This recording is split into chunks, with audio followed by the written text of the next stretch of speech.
at the end of a project and a client says, everything was great, but we were over budget, or everything was great, but we were behind schedule. If you really, really unpack that, I think it wasn't that you were behind schedule, is that the builder didn't do a good job communicating that XYZ added to the schedule, and that's why it took longer. Or same thing with cost. Cost is something that we never communicate it as effectively or as quickly as we should.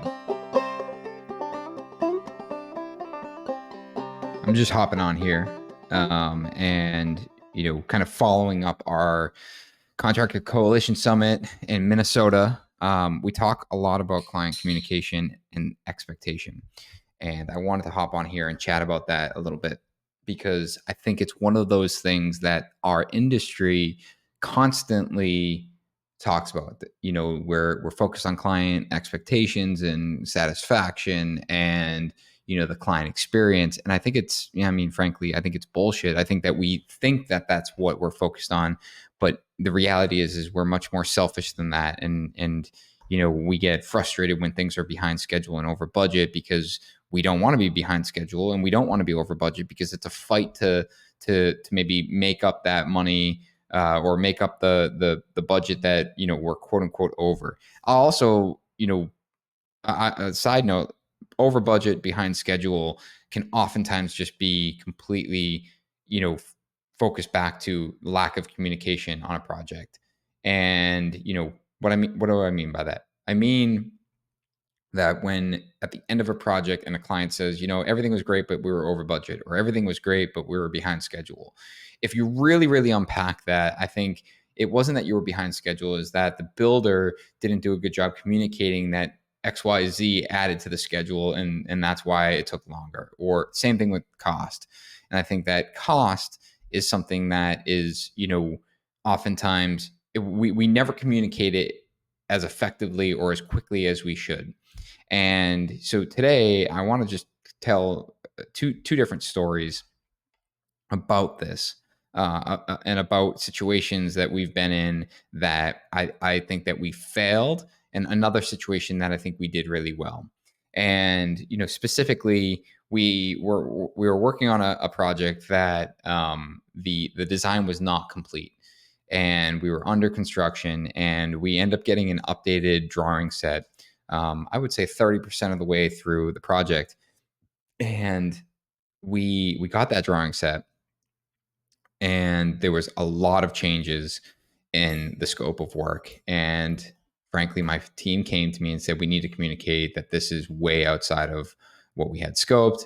And I had made the decision. I said, hey, why don't we just go through the exercise and actually get a cost estimate put together, and then we can go back to them so we have all the information, rather than just this fictitious, hey, this is going to be over budget. Well, I was wrong in telling them to do that, because it took a tremendous amount of time to get all of that information put together, only to go back to the client and basically say, hey, this is how much this is going to cost. The client was extremely upset with us because it was a substantial amount of money.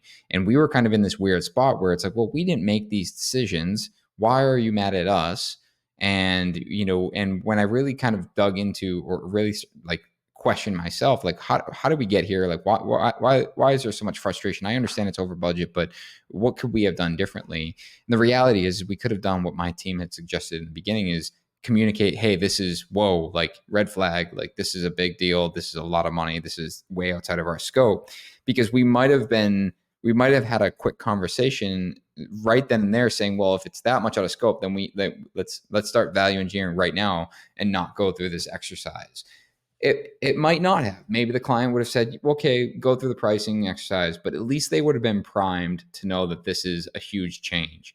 Instead, we took that information, went into our cave, and came back with a price that was just, extremely expensive. And that was super frustrating for the client. If the client's frustrated, I'm frustrated, and it hurts that client relationship.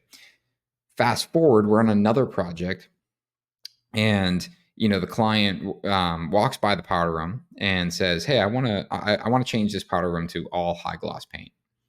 And, it was shortly after that first project. And my team's like, okay, we'll get a price on that. And we'll get back to you, next week, or we'll get back to you once we have pricing. And I was like, nope, this is not how we're doing this. Hold on. We need to have a conversation right now about that. Do you, to the client, do you understand that high gloss paint is substantially more money because of the amount of prep, and just the paint itself is more expensive? And the client's like, well, I do understand that, but how much more? Oh, okay. Well, now my team's like, okay, well, we need to get information. Hold on. Like we're gonna go down this rabbit hole of pricing this, and this could be just a no. It could just be, actually, no, I don't want to do it. And now we wasted everyone's time. So I hop on the phone with the painter. I'm chatting with them. Hey, that powder room, they want to change it to all high gloss. Do you know how much extra that's me? I gotta look at it again. Let me get. I'm like, hold on, no. Is it?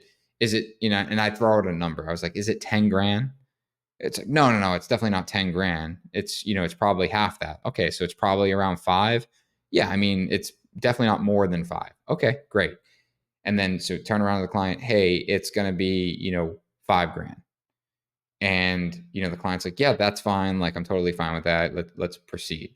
But I could have said, hey, it's gonna be 5 grand, and that client could be like, oh, whoa, I didn't realize it was that much more. Forget it. Let's just stick to what we have.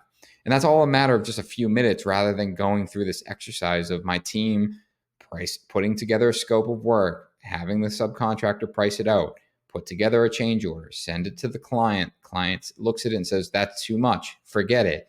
We've wasted hours of everyone's time, where we need to be more efficient and just get to the question is whether or not this makes sense to do. And I know, you might be listening and be like, I'm just not comfortable. How would I know it's 10 grand or 5,000, or how do I throw out these random numbers? I mean, truthfully, sometimes I just throw out a wild ass guess, and just have confidence in saying it. I do this a lot when I'm doing a high level budget with my trades. I've notoriously been wrong on electrical, with my wild ass guesses a lot. So sometimes I'll send a set of drawings to my electrician, be like, hey, do not want you to price this, but here's the scope of work. It's a 7,000 square foot house. There's no lighting control, and, it's just decor fixtures everywhere. Recessed lighting is going to be, just wafer lights, blah, blah, blah. I'm thinking that this is, 200 grand. And I can usually get some sort of reaction from my plumber. It's like, yeah, you're definitely not going to be more than that. Or, oh, no, like you could be way under that. Depends on the spec, but I would need to price it. I'm just trying to get a range, within 20% is kind of what I'm targeting. And truthfully, I just made that 20% number up. But that's what feels comfortable to me. Like, I feel as though, as long as I'm within like 20%, or at least feel as though I could be within 20%, I have enough information to compile an overall cost on this project. And I'm doing this because I need to understand, like, are we in shooting range with the client or not? Steve Basic, actually, I've been in an interview with him on a project. We ultimately didn't end up doing the job, but I remember him saying to the client, like, what's your budget? And they didn't know. And he's like, well, what number scares you? And I always loved that, and I always remember it. And the client was like, well, I don't know. And so he threw out a number. And I remember that number scaring them. He's like, great. So I know it's not, say it was 500,000. Okay. So I know it's not 500,000. So you want to be under that. If you can get them to react to a number, you can get to that question of what's your budget, and just going into it with a little bit of confidence, where you might, and I know you don't want to undershoot, or you don't want to you don't want to undersell it, but the reality is you need to get to you need to get to the question, the answer of this question of what's your budget, as quickly as possible. And it's the same thing when you're managing the expectation up front, and as well as when you're going through the project and budgeting and change orders and things like that. The faster you can work through this stuff, the better your client experience is going to be. And where ultimately, I'll share another kind of comparison. I think that ultimately a client wants to feel as though they're in control.